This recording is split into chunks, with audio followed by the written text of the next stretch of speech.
परिवार, कुटुंब, कबीला और दुनिया के लिए तुम कितना भी कर दो पर तुम्हें कोई अच्छा कहने वाला नहीं मिलेगा। आखिरी में तुम्हें ताने सुनना ही पड़ेगा।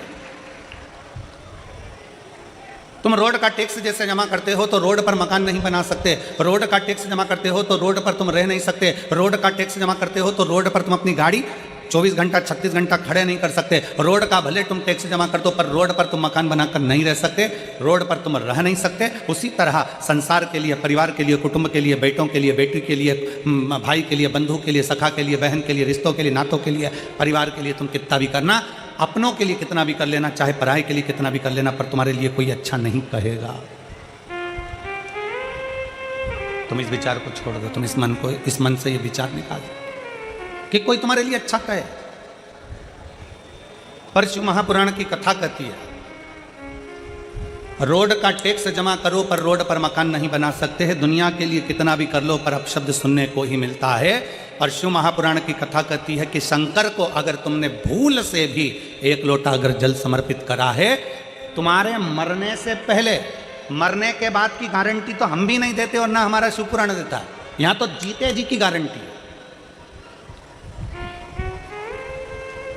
कई लोग कहते हैं कथा सुनोगे तो बैकुंठ चले जाओगे, बैकुंठ में तुम्हारा निवास होगा। हमने अपनी व्यासपीठ से आज तक नहीं कहा कि तुम बैकुंठ जाओगे कि नरक जाओगे, क्योंकि हम खुद भी जाकर देख के नहीं आए, तो तुमको काय को बोले कि तुम बैकुंठ जाओगे कि नरक जाओगे। और जो तुमसे कहे कि बैकुंठ जाओगे कि नरक जाओगे की चर्चा करे तो तुम उनसे कह देना महाराज जी घूम कर आए हो क्या, ऊपर देख कर आए हो क्या, जो गया वो कैसे बता सकता है कि बैकुंठ गया कि नरक गया। तो बैकुंठ और नरक की चर्चा वेदव्यास जी ने शिव महापुराण में नहीं करी। बैकुंठ और नरक की चर्चा मेरे वेदव्यास जी वर्णन नहीं करते। मेरे वेदव्यास बाबा शिव महापुराण के 24,000 श्लोक में 12 खंड में इन संहिताओं के अंतर्गत, इन लीलाओं के अंतर्गत भगवान शंकर की गणना कर कहते हैं कि पूरा स्वर्ग और पूरी नरक इसी पृथ्वी पर है।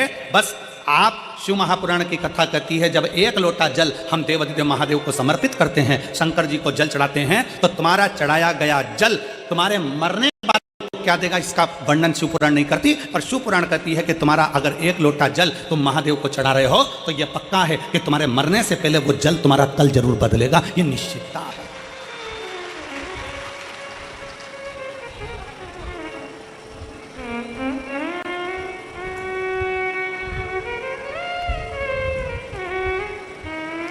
वो जल तुम्हारा कल बदल सकता है। आपने शिव जी को जल चढ़ाया है, वो चढ़ाया गया जल तुम्हें फल दे सकता है। पौधे किस किस के यहां लगे हैं? पौधे, गमला, गाय का भी पौधा लगा है, लगा तो है तुम्हारे घर में। पौधे जिन जिन क्या लगे हैं, रोज पानी देते हो कि नहीं देते हो? जम के बोलो जरा, जम के देते हो। फल रोज आते हैं क्या उसमें? जम के बोलो, नहीं। फूल रोज आते हैं क्या उसमें?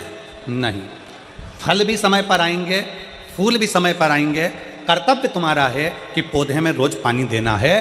फल भी आएगा, फूल भी आएगा, समय आएगा तो फल फूल दोनों प्राप्त होंगे। बस पौधे में पानी डाले जाओ तो फल फूल तुम्हें मिलेंगे जरूर। तुमने पानी डालना बंद करा तो फल फूल तुम्हें प्राप्त नहीं होंगे। उसी तरह शंकर पर एक लोटा जल चढ़ाए जाओ, चढ़ाए जाओ, चढ़ाए जाओ, मेरा भोले बाबा उसका फल तुम्हें जरूर देगा। थोड़ा समय लग सकता है, निश्चित समय पर देगा, देगा। थोड़ा समय लग सकता है, थोड़ा समय लगेगा। और शंभु शरणे पड़ी मांगू घड़ी रे दुख काटो दया करी न दर्शन। शंभु शरणे पड़ी मांगू घड़ी रे दुख काटो दया करी दर्शन। थोड़ा समय लग सकता है। जल चढ़ाते जाओ, पौधे में जल डाले जाओ, वृक्ष के नीचे पानी चढ़ाए जाओ, फल आएगा। पौधे में जल डाले जाओ, फूल जरूर आएगा। उसी तरह शंकर पे एक लोटा जल चढ़ाए जाओ, प्रतिदिन चढ़ाओ, एक ना एक दिन उसका फल जरूर आएगा और तुम्हारा कल्याण जरूर होगा। चढ़ाए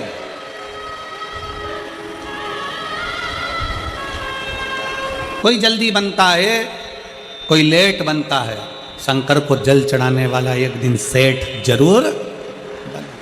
थोड़ा समय लग सकता है, थोड़ा आगे पीछे हो सकता है, थोड़ा समय आगे पीछे होगा, पर होगा जरूर।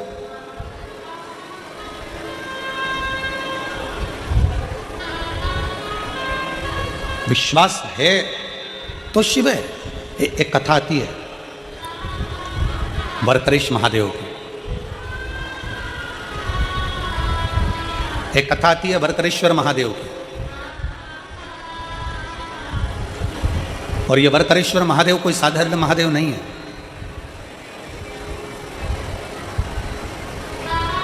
एक बड़ा सुंदर सा चरित्र आता है।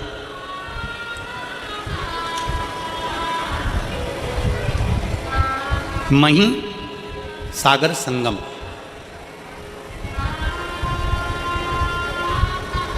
दुनिया का एक ऐसा तीर्थ मही सागर संगम, जहाँ पर मही नदी सागर में जाकर मिलती है तो उसको मही सागर संगम कहते हैं।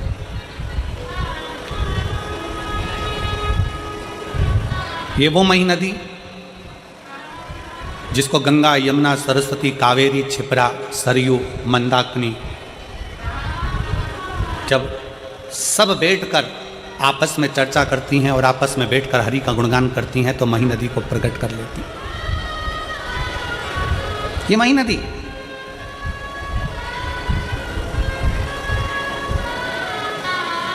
मध्य प्रदेश से निकलती हुई, राजस्थान से होती हुई सागर में जाकर मिल जाती है, सागर में पहुंच जाती है। जहां पर सागर से उसका संगम हुआ है उसे मही सागर कहते हैं, मही सागर संगम। एक ऐसा तीर्थ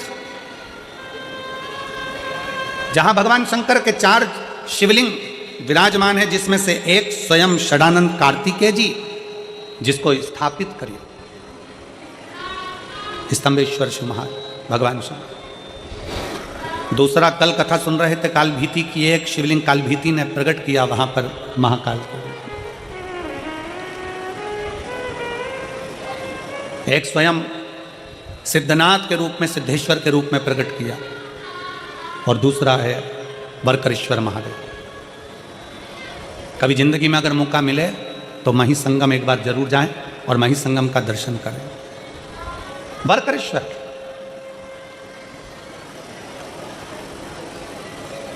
गुजरात की पवित्र भूमि पर जाकर ये मही नदी सागर में जाकर समाहित होती है, ऐसा पवित्र भूमि है वहां मही सागर। मही सागर संगम का ये पवित्र संवाद वरकरेश्वर महादेव का एक बड़ा सुंदर चरित्र वर्णन आता है। एक भटकती भटकती एक बकरी भटकती इस पवित्र मही सागर संगम के पास पहुंच जाती है। अब चींटी को नहीं मालूम है कि मथुरा कौन सा है, कि वृंदावन कौन सा है, कि काशी कौन सा है, कि द्वारका कौन सा है, कि जगन्नाथ कौन सा है, कि बद्रीनाथ कौन सा है, कि केदारनाथ कौन सा है, कि रामेश्वरम कौन सा है। ये चींटी को नहीं मालूम। पक्षी को नहीं मालूम कि कहाँ द्वारका है, कहाँ जगन्नाथ है, कहाँ काशी है, कहाँ मथुरा है। जीव जंतु को नहीं मालूम कि कहाँ कौन सा तीर्थ है। केवल एक मनुष्य, मानव का देह, मानव का शरीर, जिसको मालूम है कि मथुरा कहाँ है, जिसको मालूम है काशी कहाँ है, जिसको मालूम है गोवर्धन कहाँ है, जिसको मालूम है वृंदावन कहाँ है, जिसको मालूम है उज्जैनी कहाँ है, जिसको मालूम है सोमनाथ कहाँ है, जिसको मालूम है नागेश्वर कहाँ है। केवल एक मानव, मनुष्य।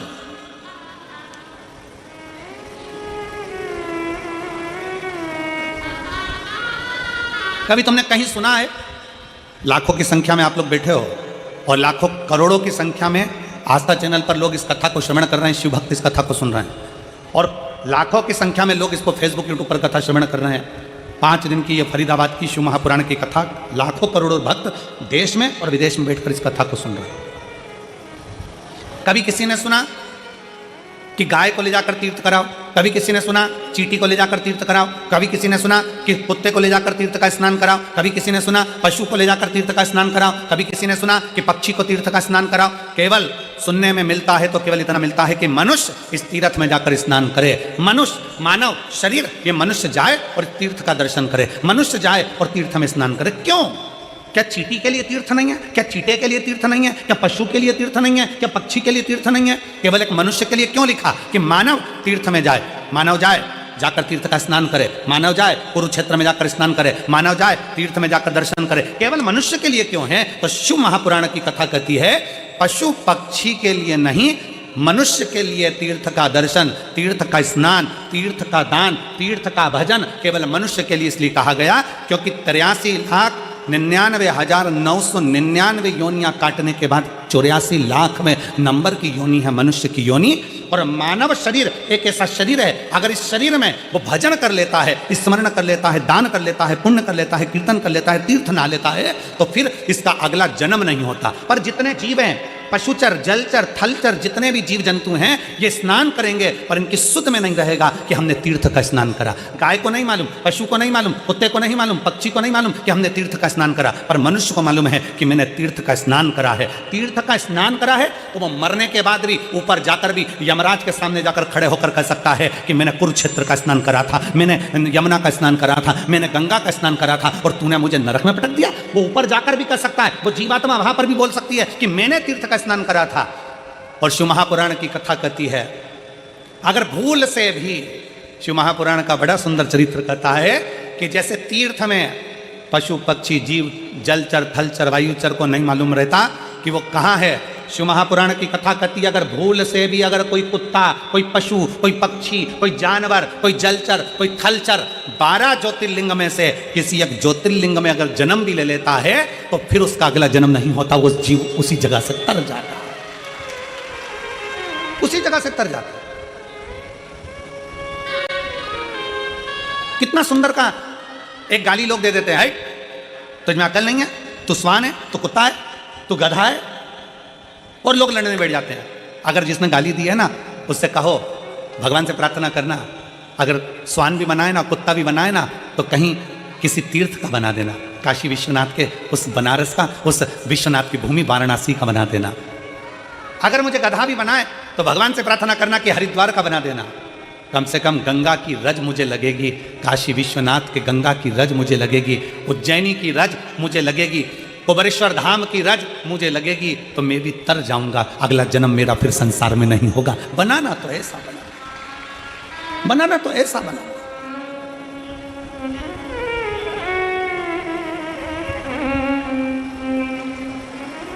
और शंभु शरणे पड़ी मांगू घड़ी रे दुख काट दया करीन दर्शन आपको। शंभु शरणे मांगू घड़ी रे दुख काट दया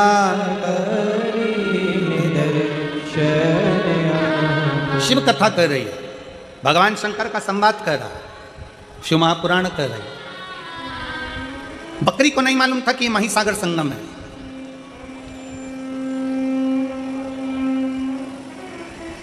आप लोग कहेंगे गुरुजी आज की कथा कहां से बोल रहे हैं, तो स्कंद पुराण कुमारी खंड से आज की कथा को लिया है।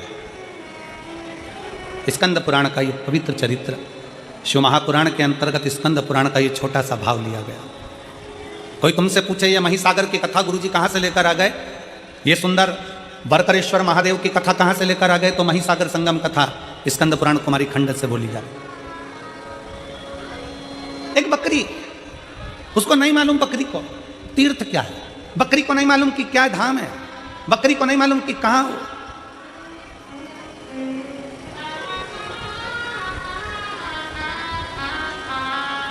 शिव महापुराण की उमा संहिता कहती है कि जिस स्थान पर शिव महापुराण की कथा होती है, बाबा भोलेनाथ की कथा जिस जगह पर होती है, जिस स्थान पर होती है, उस स्थान के पास में जितने जीव रहते हैं, जलचर थलचर वायुचर पशु पक्षी जानवर, मनुष्य तो छोड़ो, जो जीव भी रहते हैं, शिव महापुराण की कथा कहती है उसका भी अगला जन्म नहीं होता, वो भी तर जाते हैं, वो भी तर जाते हैं।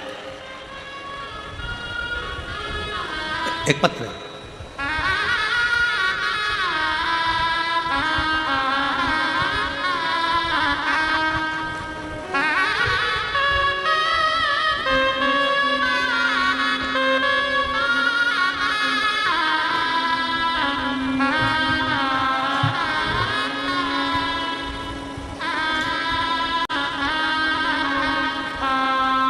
मैं हरियाणा की, ये क्या लिखा है,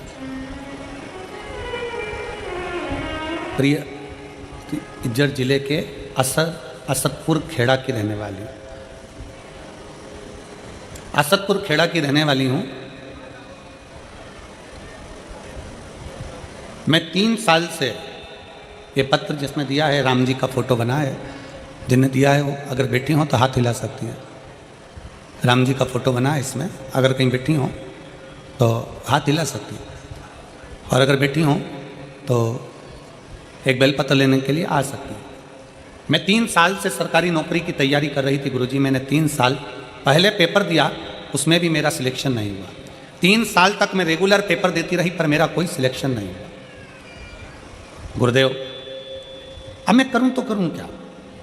तब मैंने आपकी कथा सुनना प्रारंभ करी, और आप कहते हो कि दिल से पढ़ो, दिल से अध्ययन करो, 4 गुना पढ़ाई करो और 4 गुना अध्ययन करो। मैंने वो भी कर पढ़ाई करी, एग्जाम दिया, पर उसका भी कोई रिजल्ट नहीं आया। अब करूं तो करूं क्या? तब मुझे मन में आया कि सीहोर वाला गुरुजी कहता है कि पशुपतिनाथ का व्रत करो, और मैंने पशुपतिनाथ का व्रत करना प्रारंभ करा। गुरुदेव, आप कहते हो कि पंडाल में बैठकर कथा का रसपान करो। मैंने पंडाल में बैठकर भी कथा का रसपान किया, और बाबा ने क्या मुझे दिया पंडाल में बैठ के कथा सुनने का फल। शायद दुनिया के लोग कहते होंगे कि पंडाल में बैठकर कथा सुनना, हम कहते हैं पंडाल नहीं, जिस जगह पर शिव महापुराण की कथा होती है वो पंडाल नहीं, वहाँ की मिट्टी कंकर शंकर बन जाती है, और बाबा हमारी बात को सुनता है। गुरुदेव, हमने कथा सुनना प्रारंभ करी, पंडाल में बैठकर पशुपतिनाथ का व्रत किया, और बाबा की कृपा से जो 3 साल पहले मैंने एग्ज़ाम दिया था, उस 3 साल पहले के एग्ज़ाम का रिजल्ट आ गया, और बाबा की कृपा से मैं हरियाणा पुलिस में भर्ती हो गई। मैं बाबा को यहाँ धन्यवाद देने के लिए आई। एक शिव तत्व लाइन अच्छी लिखी है, आप और हम गुनगुनाते हैं। और अभी मेरी ट्रेनिंग गुड़गांव में चल रही है। खाली ना जाता कोई दर से तुम्हारे, खाली ना जाता कोई दर से तुम्हारे, मैं भी खड़ी हूँ नंदी बाहें पसारे, अपने से लगा लो गिरा जा रहा हूँ, उठा लो भोले अपने दर से, अब तो ना टालो, गिरी जा रही हूँ, उठा लो। एक विश्वास अपने भीतर दृढ़ करिए, एक भरोसा अपने भीतर दृढ़ करिए। एक जीव जंतु को नहीं मालूम कि हम कहां पर हैं, एक पशु को नहीं मालूम कि हम कहां पर, एक पक्षी को नहीं मालूम कि हम कहां पर हैं।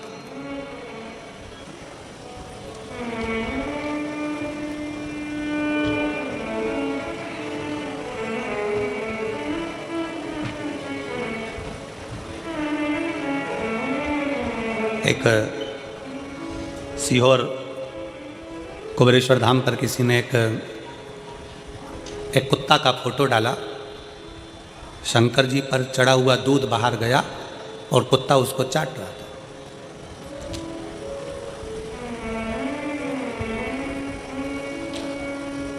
फोटो डालकर उसने लिखा कि गुरु जी से कहना कि जो दूध चढ़ता है वो कुत्ता बिल्ली पीते रहते हैं, तो गुरुजी ने मंदिरों की सफाई तो करवा ही दी है, पर ऐसा कर दो कि यह कुत्ता बिल्ली मंदिर के द्वार पर ना आए और वहाँ दूध वगैरह ना पिए। अब वो पत्र हमको, वो मैसेज कहा, गुरुजी ये मैसेज आया। मंदिर की सफाई तो आप करा ही देते हो, मंदिर में तो खूब दिया बत्ती लगने लगा, मंदिर में लोग जाने लगे, पर ये चढ़ा हुआ दूध कुत्ता पी रहा है, ये अच्छी बात है।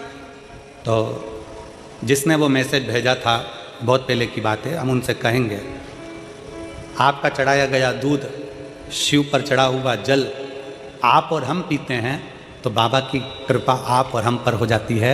अगर वो चढ़ा हुआ दूध किसी स्वान ने पी लिया, कुत्ते ने पी लिया, तो उसकी भी तो जिंदगी संवर गई है, उसका भी तो जीवन संवर गया। मेरे शंकर भगवान का एक नाम है पशुपतिनाथ। शिव केवल तुम्हारे ही नहीं, शिव केवल सीहोर वाला महाराज का नहीं, शंकर भगवान केवल तुम्हारे नहीं, शंकर भगवान केवल मनुष्य के नहीं, शंकर भगवान तो पशु के भी देव हैं, इसलिए उसको पशुपतिनाथ कहते हैं। शिव पक्षियों के भी देव हैं। ये जितने पक्षी उड़ते हैं इनका अगर कोई देव है तो शंकर भगवान, इसलिए उनको श्रंभेश्वर महादेव कहा जाता है। पक्षी का रूप रखकर भगवान शंकर ने, भगवान नारायण नरसिंह बनकर आए थे और बहुत गुस्सा कर रहे थे, तो पक्षी का रूप रखकर शंकर भगवान ने अपने पंजे में उनको पकड़ा और ले जाकर बद्रीनाथ में अलकनंदा नदी में उनको डाल दिया नरसिंह भगवान को। इसलिए आज भी जहां पर ताप्ती कुंड है, गर्म पानी जहां पर आता है, उसके नीचे देखोगे तो एक बड़ी सी शिला मिलेगी, वो नरसिंह शिला है। वहां के पंडा जी को पूछना कि नरसिंह शिला कहां है तो बता देंगे। आज भी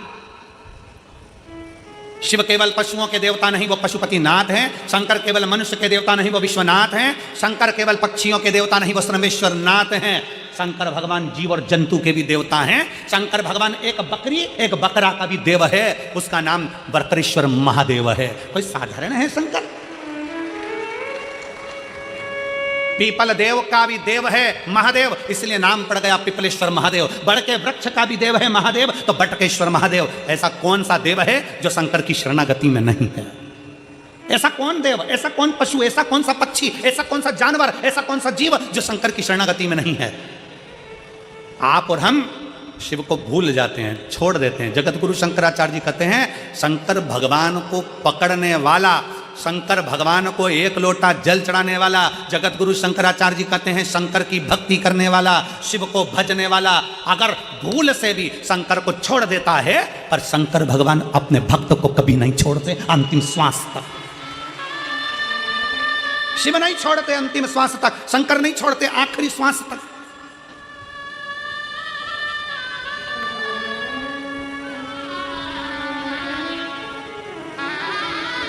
हर एक रवा भगत की कथा हमारे उज्जैनी में आती है, महाकाल राजा की रवा भगत की कथा। रवा भगत, एक रवा भगत की कथा आती है जो चंबल नदी के पार रहता था। अब चंबल नदी के पार रहता था रवा भगत, और वो शंकर को बड़ा भजता था। अब रवा भगत शिव को भजने वाला शंकर भगवान की पवित्र भूमि उज्जैनी में महाकाल बाबा का दर्शन करने जाता था। हर महीने का उसका नियम था कि बाबा महाकाल का दर्शन करने जाता। अब महाकाल का दर्शन करने जाता, कभी तो उसको डाकू लूट लेते, कभी उसका पूरा धन छुड़ा लेते। रवा भगत शिव जी का नाम लेते हुए महाकाल महाकाल जय श्री महाकाल, जय श्री महाकाल, जय श्री महाकाल बोलता बोलता चले जाता। कई साल निकलते चले गए, कई साल। उज्जैनी जाए, अवंतिका जाए, छिपरा नहाए, महाकाल का जल चढ़ाए और महाकाल का दर्शन करे। अब तो महाकाल मंदिर में प्रवेश ज़्यादा नहीं होता, पर पूर्व की कथा है जब तो महाकाल मंदिर में महाकालेश्वर और भक्त, इसके सिवा कौन जाते? लोग जल चढ़ाते और अपने घर चले जाते। छिपरा बिल्कुल महाकाल मंदिर के पीछे बहती थी। अभी छिपरा तो महाकाल मंदिर से दूर हो गई, पर छिपरा महारानी महाकाल मंदिर की दीवार और छिपरा महारानी का बहना एक साथ था, इतनी नजदीक से बहती थी। रवा भगत महाकाल बाबा को जल चढ़ाए, छिपरा जी का जल भरे और महाकाल राजा को चढ़ा दे और चल दे। कई साल निकल गए, कई साल। अब एक बार रवा भगत उज्जैनी नहीं पहुंचा, अवंतिका नहीं पहुंचा, अवंतिका नहीं पहुंचा। एक महीना पूर्ण हो गया, अवंतिका नहीं आया। ध्यान, रवा भगत नहीं आया। 2 महीना हो गया, रवा भगत नहीं आया। 3 महीना हो गया, रवा भगत नहीं आया। अब तो भोलेनाथ को बेचैनी होने लगी और शंकर भगवान माता पार्वती से कहे, माँ जगत जननी से, पार्वती से। उज्जैन कौन कौन गया है? सब गए हो? रखो। शंकर जी के मंदिर में पार्वती जी हमेशा बैठी रहती है। उज्जैन महाकाल के मंदिर में पार्वती जी बैठी नहीं है, खड़ी हुई है। करें दर्शन आप लोगों ने? जम के तो बोलो, करें ना? पार्वती जी खड़ी। शिव बोले रवा भगत के लिए, पार्वती हर महीने मेरा भगत आता था, रवा भगत आ नहीं रहा। चंबल के पार रहता है, हो सकता है कहीं डाकुओं ने उसको कुछ त्राण दे दिया हो, तुम जाओ देखो क्या। पार्वती जी दौड़कर रवा भगत के यहाँ पहुंची और रवा भगत के यहाँ एक बूढ़ी का रूप रखकर उन्होंने क्या देखा कि रवा भगत के यहाँ तो खाने के बिलाले पड़ रहा है, खाने के लिए क्यों रहा नहीं गया। हाथ जोड़कर माता पार्वती जी ने रवा भगत से कहा, भगत जी, ओ भगत जी, पूरे नगरी में कोई दयालु दयाल नहीं है, पूरी नगरी में कोई दानी नहीं है, मुझे भूख लगी है, तुम्हारे यहाँ रख लोगे? मेरा कोई है नहीं, मुझ बूढ़ी को तुम कृपा कर दीजिए, अपने यहाँ रख ली। रवा भगत ने कहा, माता जी आप मेरे यहाँ रहो, मना नहीं है, पर दिक्कत केवल इतनी सी है, मैं थोड़ा सा भी जोड़ कर रखता हूँ, डाकू आक्रमण करते हैं और मेरा पूरा गांव छोड़कर मेरे घर में आक्रमण कर कर मेरा खाने तक का अनाज ले जाते हैं, मेरी पत्नी भी भूखी, मैं भी भूखा, मेरे बच्चे भूखे, तुम क्या करोगे? क्या खाओगी तुम? क्या खाओ? पार्वती जी ने कहा, मुझे यहां रहने तो, मुझे भी तो देखना है कि क्या हो रहा है।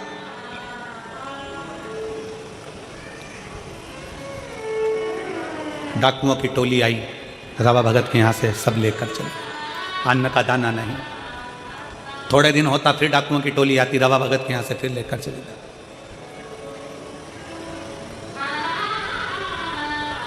पार्वती जी ने डाकुओं को देखा और पूछा कि भाई इनको कम से कम खाने का तो छोड़ कर जाओ, खाने का तो छोड़ो। डाकू चिल्लाकर बोले, ये वो भक्त है जो हर महीना महाकाल जाता है,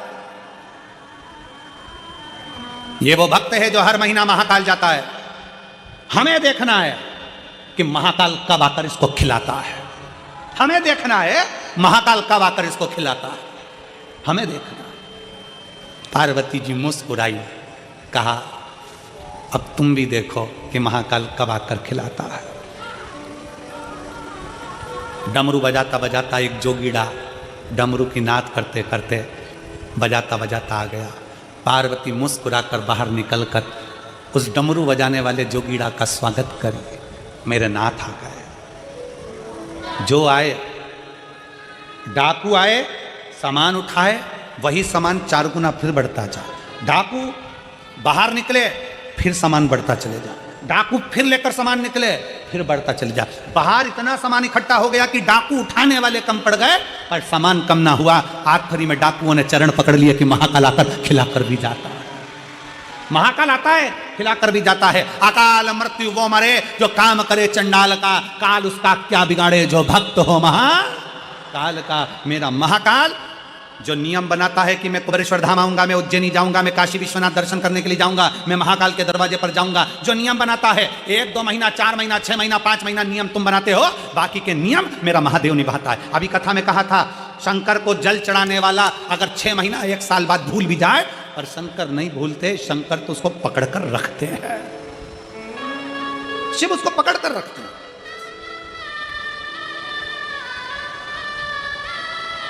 आप में से कितनी माताएं जिन्होंने ये सुना होगा कि कुल देवी की पूजन नहीं करो तो रुष्ट हो जाती है? बोलो सुना कि नहीं सुना? अरे जम के तो बोलो। वो देवता की पूजन मत करो तो वो रुष्ट हो जाते हैं। बोलो सुना कि नहीं सुना? अरे जम के तो बोलो सुना। अगर उनको प्रणाम नहीं करोगे तो रुष्ट हो जाते हैं। बोलो सही है। दिवाली पे सास को प्रणाम नहीं करो तो वो भी रूठ जाती है।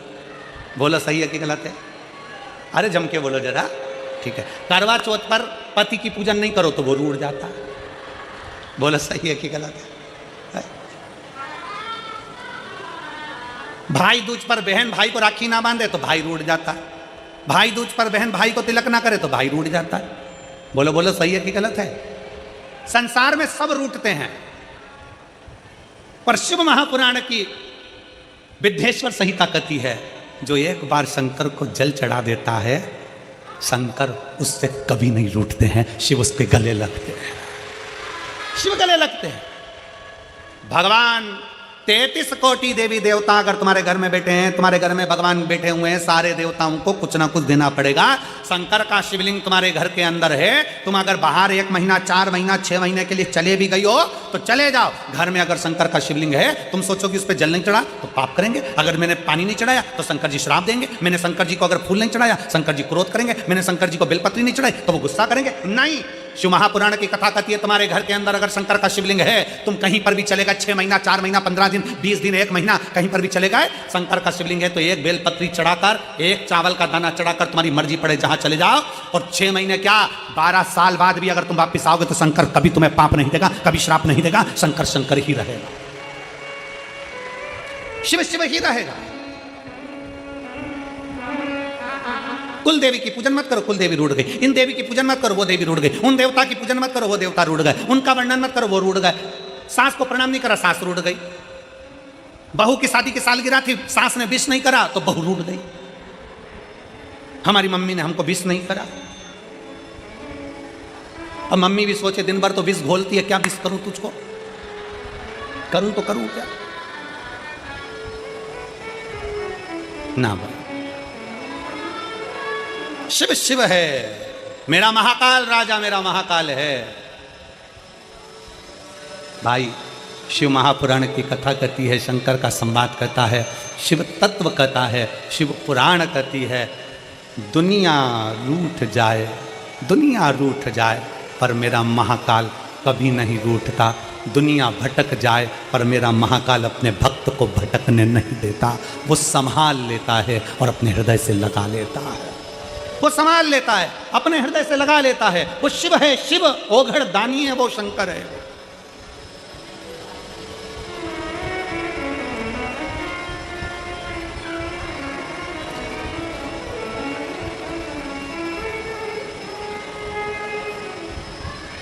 वो साधारण नहीं है, उसको पहचानना कठिन है। और अंत समय प्रभु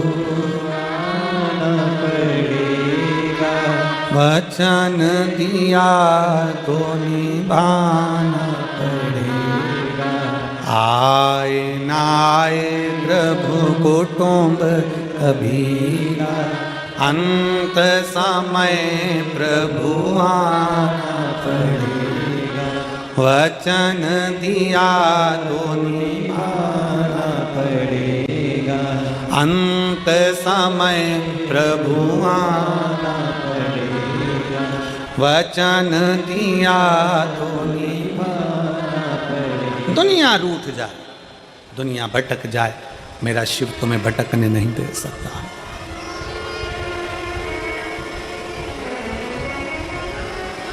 भटकने नहीं दे सकता। विश्वास, भरोसा, श्रद्धा हमें शिव के करीब में लेकर जाती है, शंकर के पास। बरकरेश्वर महादेव की कथा कर रही है, बरकरेश्वर महादेव का चरित्र कर रहा है। बकरी को नहीं मालूम कि तीर्थ है, बकरी को नहीं मालूम कि यह तीर्थ है।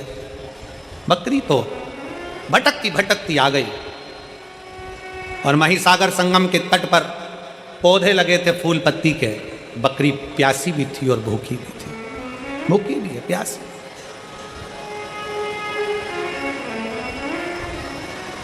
बकरी भूखी भी है और प्यासी भी है।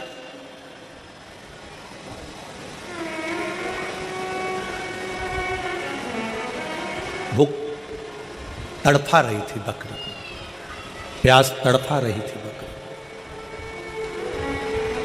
दौड़ती दौड़ती बकरी आई और बकरी दौड़ती दौड़ती आकर उसने देखा कि यहाँ बहुत सारे पौधे लगे हुए हैं, उन पौधों में पुष्प भी लगे हैं, पत्तियां भी लगी हैं, मैं खा लेती हूं। बकरी पत्तियां तोड़कर खा रही थी, पत्तियां तोड़कर खा रही। बकरी को अंदाजा नहीं था कि पास में ही कुछ पौधे ऐसे कांटेदार लगे हुए थे जिसकी पत्तियां तलवार का काम करती थी, जिसकी पत्तियां तलवार का काम करती थी। बकरी को यह अंदाजा नहीं है।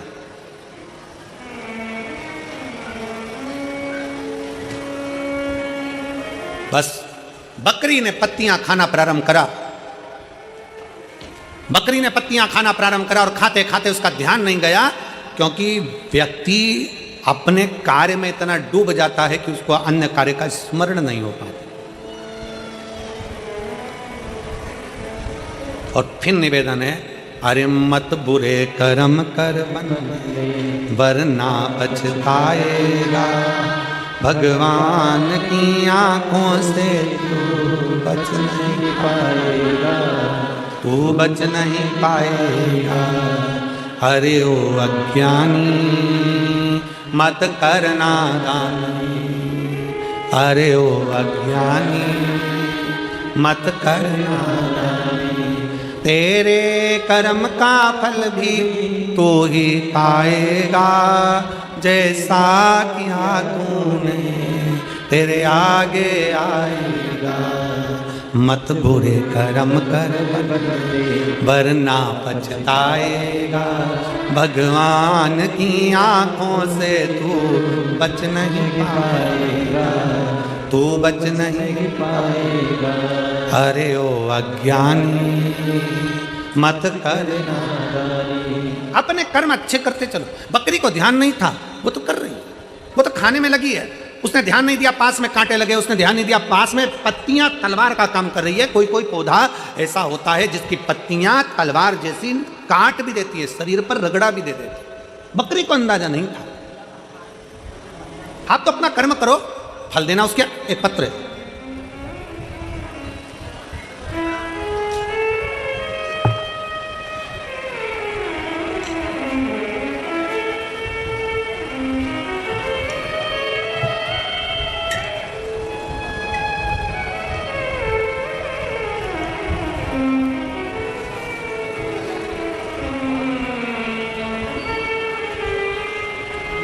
मेरा नाम सुमन पंचाल, डोली, पत्नी ब्रजेश पंचाल, स्थान जवाहर कॉलोनी फरीदाबाद, बेटी का नाम साक्षी पंचाल, बेटा आकाश पंचाल। मेरा मोबाइल नंबर ये है।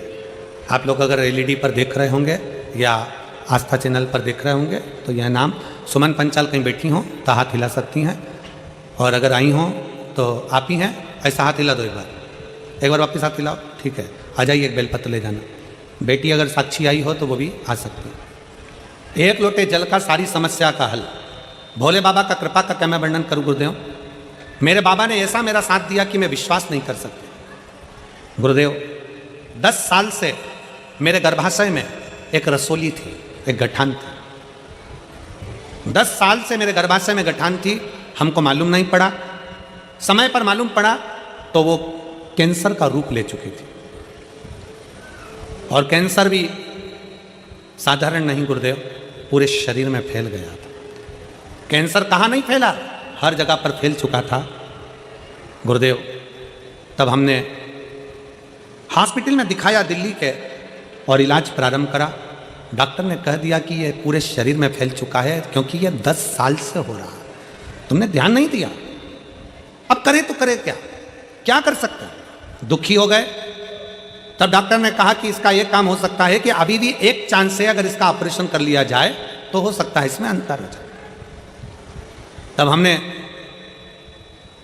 विचार करा कि थोड़े दिन की दवाई लेकर ऑपरेशन का विचार करते हैं, और तभी हमने डॉक्टर से समय ले लिया और बाबा का पहली बार किसी के कहने पर कथा सुनना प्रारंभ करी और बाबा पर भरोसा करा। गुरुजी, आपने व्यासपीठ से कह दिया था कि डॉक्टर भी शंकर का एक रूप होता है, डॉक्टर को जरूर दिखाओ।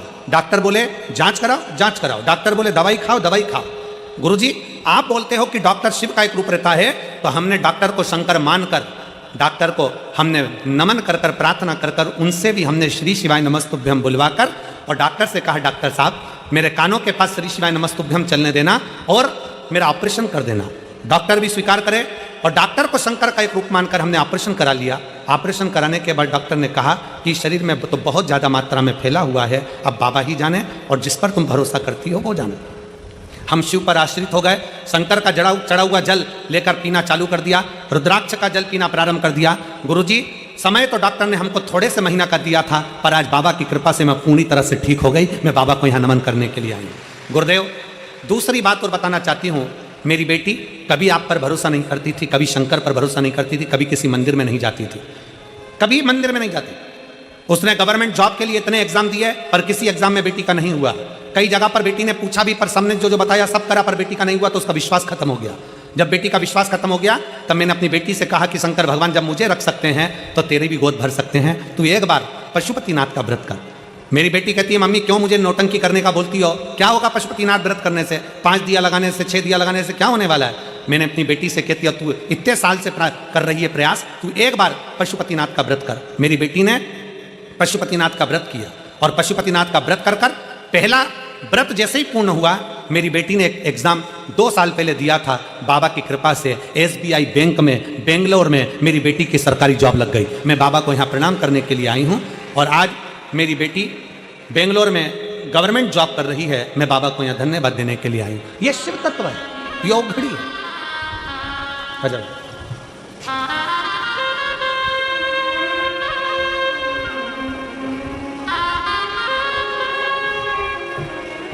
रोते नहीं, अब तो खुश होगा, देखिए एकदम बढ़िया हो गया। ये बेटी को देना, उसको भाई आंसू पोछो, ठीक है, अच्छे खुश होकर जाओ है, शिव कृपा बनी रहे, बाबा बधाई। एक बेटी को भी देना है आपके लिए, अब ठीक हो पूरी तरह से।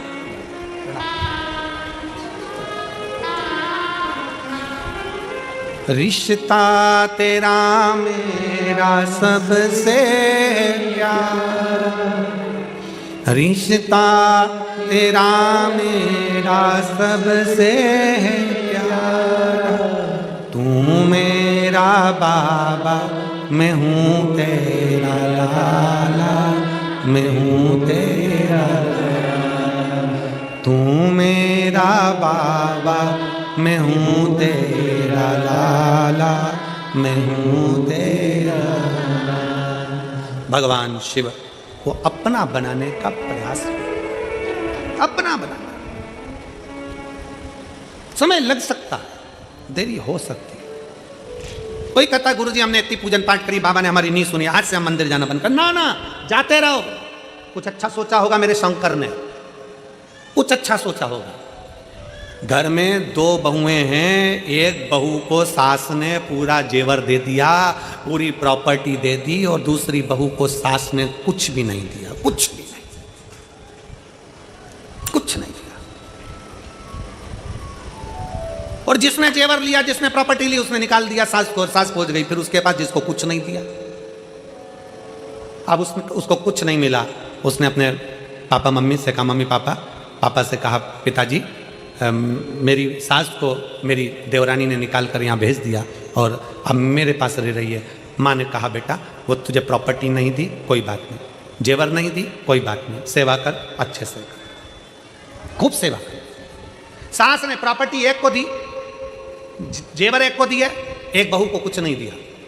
जिसने प्रॉपर्टी जेवर लिए उसके घर में महल अटारी सब बन गया, जिसके पास प्रॉपर्टी जेवर नहीं थे उसने सास की सेवा करी, सास मरकर चली गई। समय ऐसा आया कि जो प्रॉपर्टी जेवर वाली थी उसके बेटों ने कहीं शेयर मार्केट खेला, शेयर मार्केट में सारा की सारा डब्बा गोल हो गया, और जिसके घर में सास रह रही थी उसके बेटा कलेक्टर इंजीनियर बन गया। समय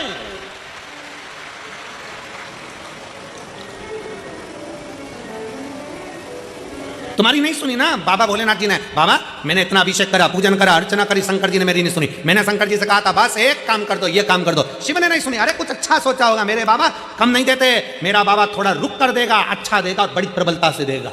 आपकी भक्ति कम नहीं होना चाहिए, आपका विश्वास कम नहीं होना चाहिए, आपका भरोसा कम नहीं होना चाहिए, आपकी दृढ़ता कम नहीं होना चाहिए।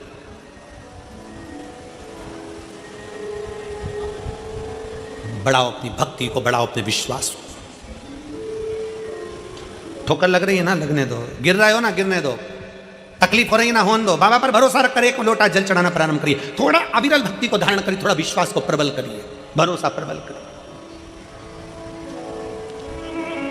और खाली ना जाता कोई दर से तुम्हारे, खाली ना जाता कोई दर से तुम्हारे, मैं भी खड़ी हूँ नन्ही बाहें पसारे, अपने हृदय से लगा लो, गिना जा रहा हूँ, उठा लो, भोले अपने दर से अब तो ना टालो, गिरी जा रही हूँ, उठा लो, आप उसको साधने का प्रयास करिए। शिव मंदिर में जाकर एक लोटा जल चढ़ाने का प्रयास करो, लोटा भर के जल नहीं हो तो 3 बार ताली बजा दिया करो। ये भी नहीं बन सके तो बम बम भोले, और ये भी ना हो सके तो शिखर का दर्शन कर लिया करो। ये भी ना बन सके घर बैठकर श्री शिवाय नमस्तुभ्यम बोल लिया करो।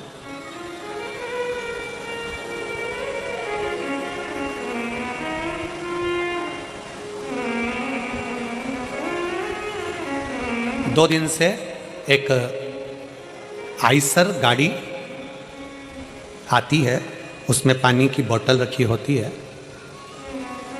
और पानी की बोतल की वो गाड़ी आकर जगह जगह पर बोरियां और पानी का बोतल उतार लेता है, और सब लोग फिर वो पानी बांटना चालू कर देते हैं। 2 दिन से लगातार हो रहा है। तो समिति के जो सदस्य होते हैं इस चीज़ पर बड़ा ध्यान देते हैं, समिति के सदस्य बड़ा ध्यान देते हैं, बिटले सेवा समिति। इतने में पूछा गाड़ी वाले से, भैया ये तुम पानी की बोतल लाते हो, इतनी सारी यहाँ बांटते हो, ऐसी ही पानी की बोतल तुमने हापुड़ में भी बांटी थी, क्यों? कहाँ के रहने वाले हो? उसने कहा हम नोएडा से आए हैं और पानी बांट रहे। पूछा कि ये पानी क्यों? तो कहा सब्जी का ठेला लगाता था, और सब्जी का ठेला लगाते लगाते मेरी पत्नी ने मुझसे कह दिया था कि नोएडा में कथा चल रही है, एक बार अपन चल के सुनते हैं। सब्जी का ठेला एक दिन बंद करा, क्योंकि एक दिन भी सब्जी का ठेला बंद करते हैं तो घाटा लग जाता है, क्योंकि सब्जी तो सब्जी है, अगर नहीं बिकती है दूसरे दिन तो फिर वो बेकार हो जाती है और पूरा लॉस हो जाता है। पर एक दिन ठेला बंद करा, नोएडा कथा सुनी, बाबा से बस प्रार्थना करी, बाबा तू ऐसा दे देना कि मैं भी दोनों हाथों से लुटाता रहूं। और 3 महीने बाद एक मेरा मित्र मिला, और वो मित्र ने कहा क्या मेरे साथ पार्टनरी में काम करेगा? इसने कहा मेरे पास पैसा नहीं है। तो कहा पैसा मैं लगाऊंगा, तू व्यवस्था देखना, और एक कंपनी चालू करते हैं। और मित्र ने साथ मिलकर कंपनी चालू करी, आधा हकदार मुझे बनाया, आधा हकदार उसको बनाया। आज बाबा ने इतना दे दिया कि मैं पानी भर भर कर भी पिलाऊं तो कम ना पड़े। इतना शिव कृपा करता, इतना करुणा करने वाला। क्यों ये मेरी जीजियां, क्यों मेरे जीजा पानी बिस्कुट घर से रोटी बना कर ले आते हैं, पोहा बना कर ले आते हैं, जहां बैठते हैं वहां 5 लोगों को 10 लोगों को अपने पास में बैठे हुए को दोने में भर भर कर खिला देते हैं। खिचड़ी बनाकर डब्बे में लेकर आती हैं माताएं, साथ में अपने बैग में थोड़ी सी टॉफी डाल लेती हैं। क्यों? उसका फल मेरा शंकर देता, अच्छी जगह का फल देता। कितना वर्णन किया गया महाराज। एक कसाई गाय को लेकर जा रहा है, कसाई गाय को लेकर जा रहा था, निकलते निकलते कसाई थक गया, गाय को खींच रहा था, कसाई गाय को खींच खींच कर ले जा रहा है, कसाई थक गया, थक कर देखा कि कहां जाऊं, गाय को बांध दिया पेड़ से, सामने धर्मशाला थी, उस धर्मशाला में कसाई चले गया। धर्मशाला में कसाई बैठा, रात्रि को बैठकर भूख लगी, भंडारा चल रहा था, उसमें से भोजन कर लिया, भोजन करा, रात को सोया। दूसरे दिन कसाई गाय को लेकर फिर चल दिया। गाय को लेकर जब कसाई गया, गाय कटी, तो जो कसाई जिस धर्मशाला में ठहरा था, जो कसाई जिस भोजन को करा था, जिसका भोजन था और जिसकी धर्मशाला थी, उस कसाई ने जिस गाय को काटा था उसका आधा हिस्सा उस धर्मशाला के मालिक को भी गया, उस भंडारे वाले को भी गया। आश्चर्य में पड़ गया। धर्मशाला का मालिक जब ऊपर गया तो भगवान से कहता है मैंने तो धर्मशाला बनवाई थी, मुझे नरक क्यों डाल रहे हो? दूसरा बोला मैंने भंडारा करा था, मुझे नरक क्यों डाल रहे हो? इतने में यमराज ने कहा, धर्मराज ने न्याय देकर कहा कि वो कसाई गाय लेकर जा रहा था, उसने तेरी दी हुई धर्मशाला में विश्राम करा। शिव पुराण कहती है अगर दान करना है, किसी को अन्न का दान कराना है, पानी पिलाना है, तो इतने भक्त जब एक साथ भगवान का भजन कर रहे हैं, दान करने का स्थान होता है कि कहाँ करो। गलत जगह पर कर कर अगर कोई गलत व्यक्ति खाकर निकल गया, गलत व्यक्ति बैठकर निकल गया, तो उसका भी दोष हमको लगता है। आपको तो गर्व होना चाहिए कि मैंने शंकर के एक भक्त को पानी पिलाया, आपको गर्व होना चाहिए कि मैंने शंकर के एक भक्त को भोजन कराया, आपको गर्व होना चाहिए कि मैंने शंकर के भक्त को बिस्कुट खिलाया या टॉफी खिलाई, मैंने शंकर के भक्त को बिठाया हुआ। शिव का भक्त दिन रात शंकर की भक्ति में डूबा हुआ था, उसको दिया। मैंने किसी ऐसे एरेगरे नत्थु खेरो को नहीं कि किसी को दे दिया और उसने दारू की दुकान पर जाकर पैसे फूंक दिए, उसने वेश्यावृत्ति में जुए में पैसा लगा दिया। आज के जमाने में बहुत रूप रख रख कर लोग साधु सन्यासी का रूप रख कर आते हैं, मांगते हैं और मांग कर वो पैसा मदिरा में लगा देते हैं, जुए में लगा देते हैं। सावधान, अपने धन का सदुपयोग करिए, सही जगह पर करिए, सत्कर्म की ओर बढ़िए। कोई ऐसा निर्माण भी मत करिए जिस निर्माण में अगर कोई पाप कर्म हो रहा है तो उसको लिप्तता हम पर आए। अगर कोई पाप कर्म कर रहा है तो उसकी लिप्तता हम पर आए। ना ना ना, अच्छा कर्म करिए। श्रेष्ठ कर्म की ओर बढ़ो।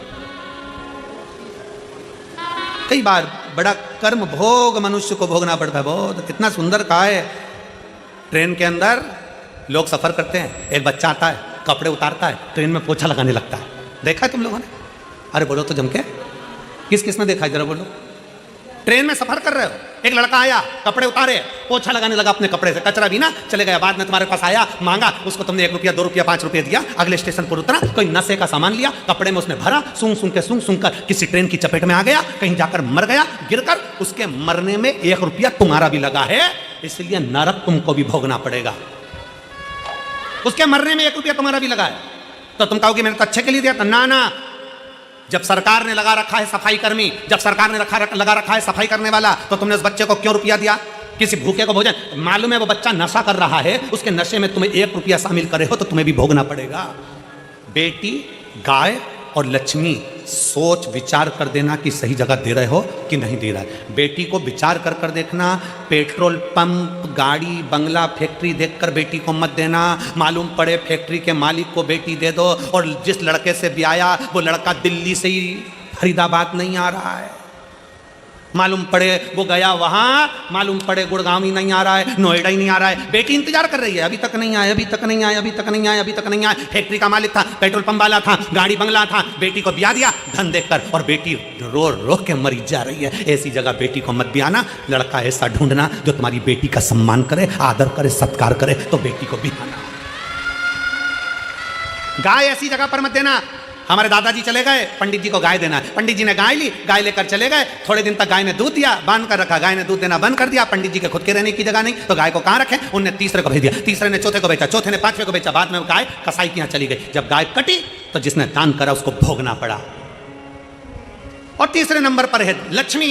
भिखारी के कटोरे में पैसा डालने से पहले विचार करो कि भिखारी कहां लगाएगा।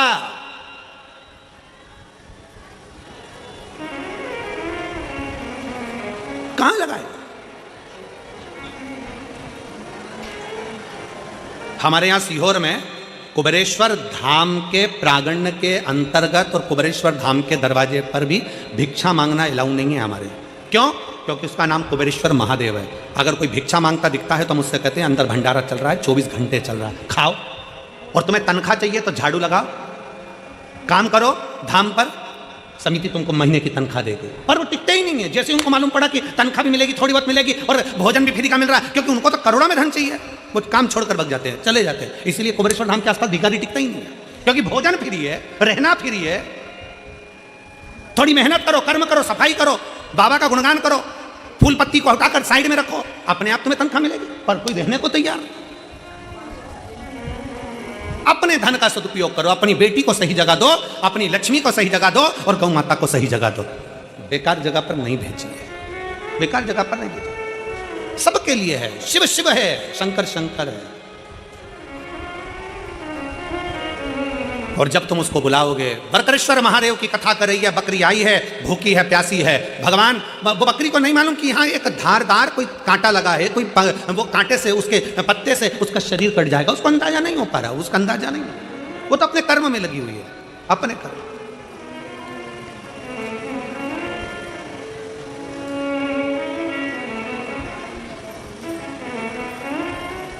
चित्त हट। पर वो भी साधारण नहीं है, देने में पीछे हटता नहीं है, देने में पीछे हटता नहीं।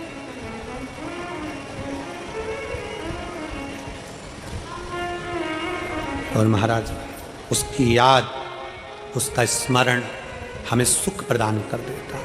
उसकी याद, उसका स्मरण।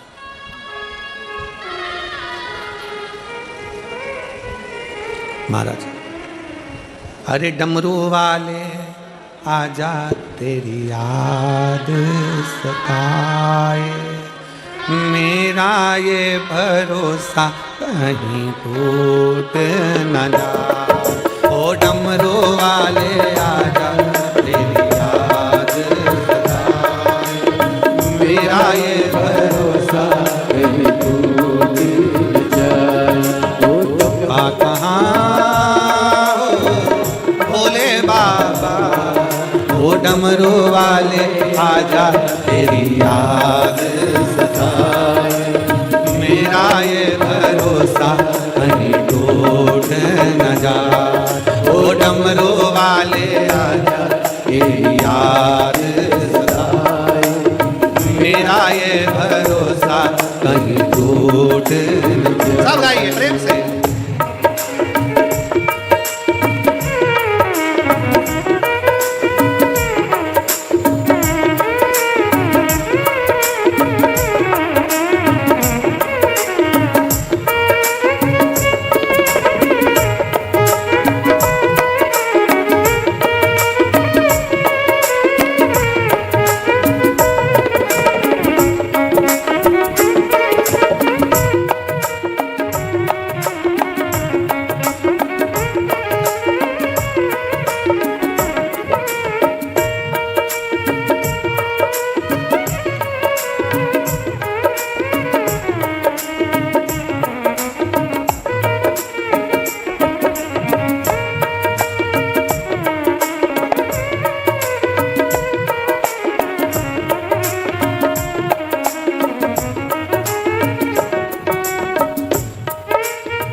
भोले बाबा ओ डमरू वाले आजा, तेरी याद सताए, ओ तेरा ये भरोसा कहीं टूटे न जाए। ओ डमरू वाले आजा, तेरी याद सताए, मेरा ये भरोसा कहीं टूटे न जाए। छुपा कहाँ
गाए, ओ दिल की धड़कन गीत तेरे गाए, दिल की धड़कन गीत तेरे गाए।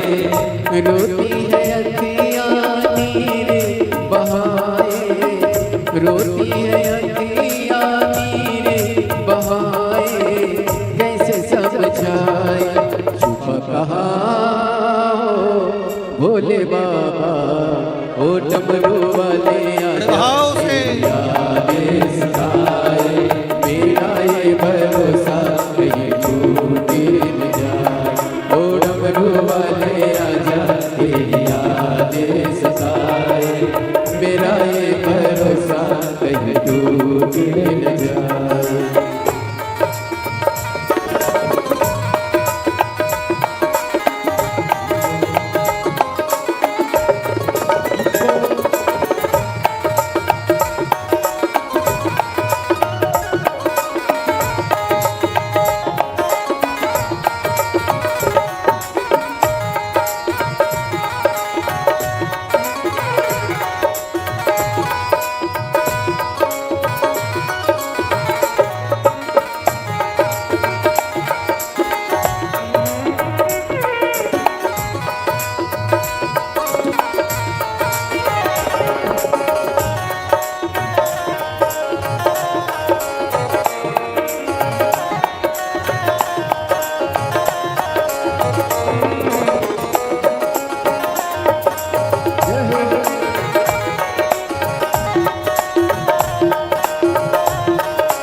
दोनों हाथों की सेवा से आनंद लीजिए।